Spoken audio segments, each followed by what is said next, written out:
In my last video, I talked about the concept of the PF interval and the techniques for detecting some of these potential failures. So now it's time to use this knowledge to optimize your maintenance strategy to achieve greater reliability and cost effectiveness. So I'm going to give you my key steps that I use alongside the PF interval. Traditional maintenance strategies such as reactive or time-based maintenance can often result in unnecessary downtime, higher costs, and shorter asset lifespans.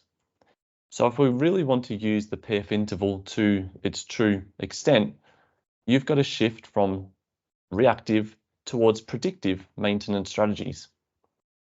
Predictive maintenance uses condition monitoring information and the PF interval to schedule these maintenance activities just when you need them, rather than relying on some planned maintenance which could be completely guessed or made up, or waiting for a failure to happen where it becomes reactive.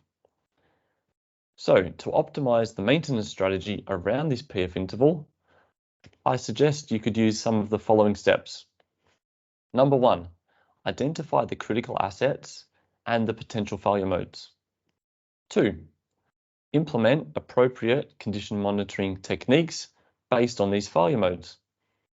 3, analyze the information you get to detect potential failures within the PF interval.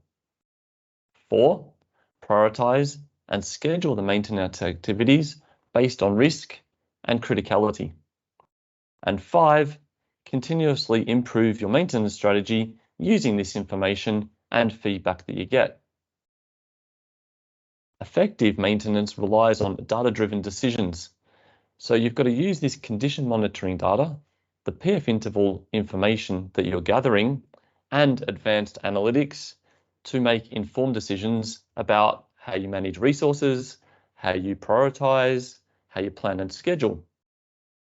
You should also regularly review and refine your strategies based on the metrics or key performance indicators, looking at what technologies are coming out, changes in your operational environment, operational circumstances, and the PF interval is just another tool that you can use to help you achieve better results.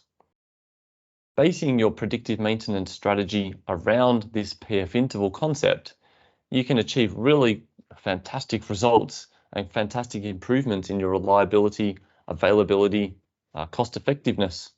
But it's a journey that really does require quite a lot of commitment because you need to gather the data, analyze the data, and make the right decisions to continuously improve. If you like this video, it'd be fantastic if you could click on the like button and follow so you don't miss more that are coming out in the maintenance and reliability series. Bye for now. I'll see you next time.